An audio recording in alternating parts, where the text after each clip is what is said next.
He accepts it with a big smile and asks her to be careful the next time because he and Kanai care about her. His kindness leaves her speechless and blushing.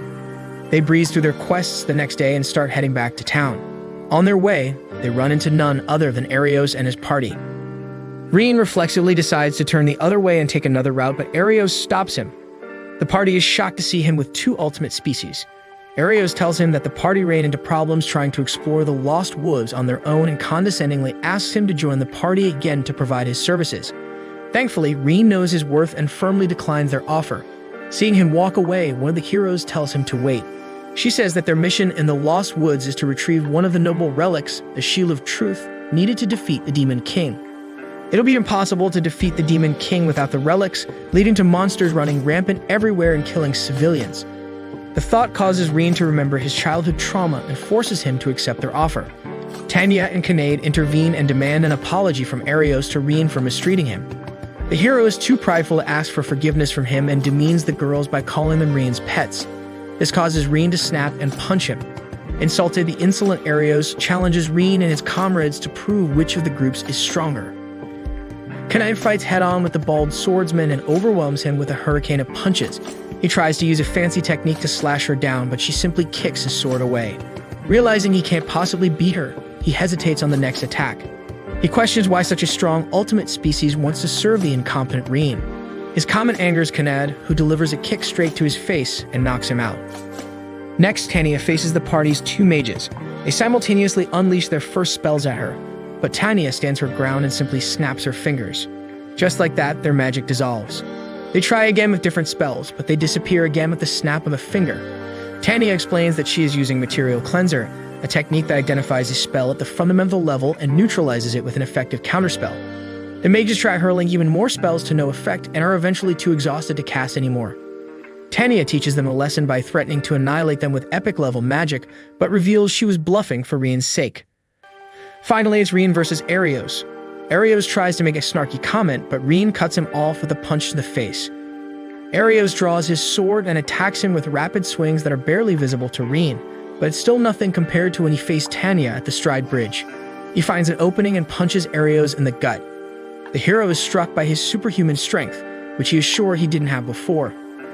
Arios switches to magic, but Rein easily counters the lightning spell with his powerful dragonoid strength-infused fireball. Arios knows Rein only knows how to cast fireball and heal and launches a bunch of magical attacks that he can't counter. Rein decides to return to his roots and fights how he's most comfortable. Arios charges toward him with magic, but suddenly feels a sharp sting and falls to the ground. Rein shows him the Arby with whom he formed a remote temporary contract during the fight, proving that beast tamers are not useless. Just for the sake of satisfaction, Rein terrifies Arios with an earth-shaking blow. After the fight, the heroes pass on their tasks to Rein and the girls. Apparently, the Shield of Truth is currently in possession by monsters deep in the woods, and retrieving it is indispensable to defeating the Demon King. The trio goes to the Lost Woods to look for it on their own. The Lost Woods gets its name because it constantly changes its shape, causing explorers to get lost in the impossible maze. Rein employs his assimilate strategy to get the lay of the land while the two watch over his body. He returns after successfully finding a path that leads deeper into the forest. They follow the path, but eventually find themselves back at the spot where they laid a rock to mark their way. Tanya suspects something more at play and uses a material search spell to look for strong magical sources. The light orbs lead the way to a large tree that releases illusionary magic, which messes with the brains of all those within its field and causes them to walk in circles. Tanya asks Kinnaid to destroy the tree to stop the magic, but Rein suggests Tanya disarm it without killing it. Before that, Kinnaid launches a powerful kick to the tree. Before she can make contact, an eerie voice comes from the tree, telling them to leave this place. The voice repeats itself over and over again as a glowing girl with wings emerges from the tree. They realize they're witnessing a fairy, an ultimate species with magical powers even stronger than the dragonoids. They try to explain themselves to the fairy, but she always cuts them off and tells them to leave. When they don't listen, she threatens to force them out with magic, and they run away without another word. Once they get away, Rein explains that fairies condemn humans due to the long history of conflict between the two species. It leads to the fairies, who are forest dwellers, losing most of their habitat and finding sanctuary in the few remaining dense woods. They consider the possibility that the tree's barrier is protecting the Shield of Truth. Tanya and Kinnaid plot strategies to destroy the tree, but Rein decides it is best to try and talk to the fairy once again. When they return to the tree, he asks Kinnaid and Tanya to stay back. He confronts the fairy, who threatens to attack them for real if they don't leave. Rein accepts the attack to show he is sincere in his wish to talk to her. The fairy unleashes a bunch of arrows that graze him, but he remains standing in place with a smile. This shocks the fairy for a moment, and he uses the opportunity to convince her he has good intentions. However, she snaps out of her confusion and launches another attack. This time, Kinnaid and Tanya block the attack and appeal to the fairy by telling her about all the kind things he's done for them. This piques the fairy's interest, and she decides to hear them out. She introduces herself as Sora. After learning of their intention to find the Shield of Truth, Sora reveals herself to be the one who erected the tree's barrier but still refuses to lower it because the barrier protects the fairy's village from being discovered. Also, it's not monsters but fairies who protect the Shield of Truth. Since it is required to kill the Demon King, she hands it over to them. Her hate for monsters runs deeper than her hate for humans. Hence, retrieving this relic turned out much easier than expected. The trio thanks her and makes their way back, but Rein can't shake the feeling that she looked uneasy and returns to ask her if something's wrong. Although hesitant at first, Sora reveals she has a twin sister, Luna, with whom she used to maintain the barrier. However, a few days ago, they left the barrier together for a short period to do something else but ran into a monster from the Demon King's army called the Shadow Knight. They were unable to defeat it, and it captured Luna and demanded Sora to lower the barrier and reveal the village in exchange for Luna. Unable to turn against all her folk, she ran back to the village and begged the leader for help. But he chose the village's safety over Luna and ordered Sora to ignore the monster's ultimatum. Although she was bound to listen, she can't bear to leave her sister in the monster's hands. Kinnaid and Tanya wonder how two fairies couldn't beat the monster. Rein explains that even though Shadow Knights are C-rank monsters that would otherwise be easily defeated by ultimate species, they have the nasty ability to absorb all magic, making them impossible to defeat by fairies who solely rely on magic. They agree to help Sora get her sister back. Sora shows them a way to the Shadow Knight. First, Rein draws its attention by throwing a fireball at him, and then he and Kinnaid ambush him with physical attacks. The monster guesses they've come upon Sora's request and goes to kill chained-up Luna for the betrayal of their terms. However, Tanya protects her from the attack and frees her from her bounds. Tanya escapes with Luna in her arms while Rein and Kinnaid hold the knight off. None of their attacks are enough to defeat the knight, so Rein comes up with a plan. He forms another temporary contract with an Arby colony and asks them to attack the Shadow Knight. Although their sting won't work on the monster, their swarming distracts it. During that time, Rein uses his special Beast Tamer ability, Boost, to temporarily enhance Kinnaid's powers. With pure strength running through her veins, Kinnaid strikes the Shadow Knight with a force that finally destroys it. With the monster defeated, the trio returns Luna to a much-relieved Sora. Although they look completely identical, their personalities are the total opposite. While Sora has a gentle and elegant demeanor, Luna is more open and coarse in her behavior. Sora decides they can't return to the village that abandoned Luna but have nowhere else to go. Kinnaid invites them to their party. Rein agrees but doesn't want to seem forceful due to the long hatred between fairies and humans. However, they trust Rein to be an honorable human being and request he form a contract with them. He has no prior knowledge on how to tame fairies, making it much harder to form a contract with them. The effort makes him go faint, but the fairies hold him up and greet their new master. After only 2 days of accepting the quest, Rein hands over the shield to the heroes.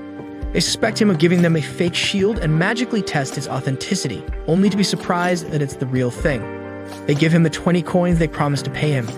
Rein turns to leave, but the bald man asks him to join the party again. Arios get enraged that a member invited him without seeking his approval first. The bald man argues that they clearly need Rein's help to defeat the Demon King successfully, and the other members begrudgingly agree. The bald man extends his hand for a handshake to seal the deal, promising better pay and treatment. However, Rein knows they haven't changed and refuse their offer.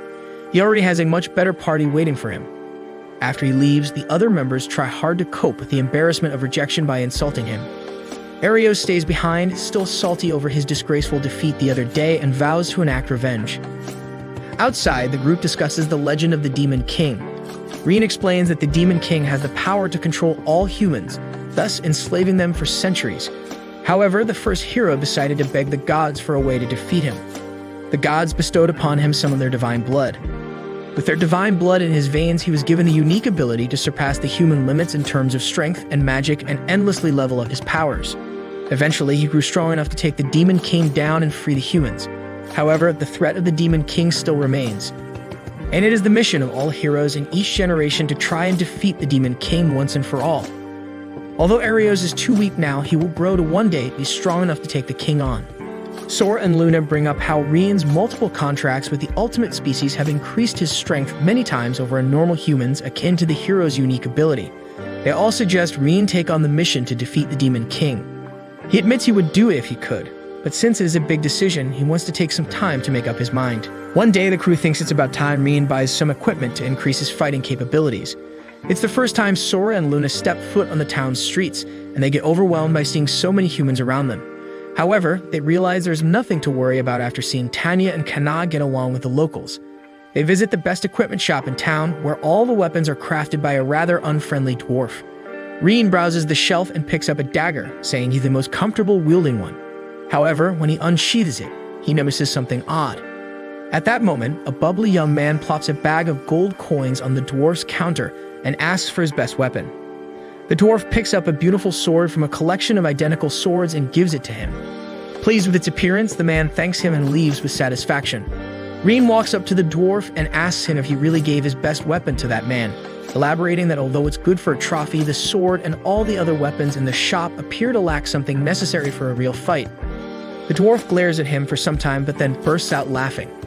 He admits that the ones put up for display are average weapons that he can craft with one hand. You see, everybody comes into the shop expecting the best weapon without even considering their own abilities and compatibility with the weapon. He believes it is reasonable for him to want a worthy buyer to take his best crafted weapons. He has a separate collection of weapons he's given his all to crafting, but only those who pass his test can see it, while saying that he unveils a set of high-grade weapons with a unique glow. He is so impressed with Rein that he offers to make a special weapon for him, but he lacks the materials. He says that he needs the ultra-precious mithril ore to craft the perfect weapon, but the mithril mountain passed down to him by his family suddenly ran out of its supply. The sudden stoppage of mithril is unusual, so he suspects something is wrong with the mine. They offer to go investigate the mine for him. Happy, the dwarf accepts their offer and introduces himself as Gams Stoloff. He asks how much they want to be paid as reward, and Rein says he would like his best weapon. Considering it the best answer, Gans accepts his request. After hiking a long way, they finally reach the mithril mine, which looks abandoned at first sight. Still, Rein makes them hide because he suspects there are illegal miners inside, because it is odd that the mithril supply would stop altogether rather than slowly dwindle. Suddenly, a large bird swoops over them and makes a loud call. His suspicions prove correct when two men come out of the shaft to investigate the call. Kanad and Tanya immediately knock them out, making it impossible for him to extract information from them. Sora and Luna offer to peek inside the men's memories with magic and see that a total of 7 adventurers have been illegally mining the mithril for some time. Kanad wonders how they were found out, to which Rein answers that the bird was probably under the control of a beast tamer who was part of the illegal mining. The other miners inside get antsy because the 2 they sent haven't returned yet.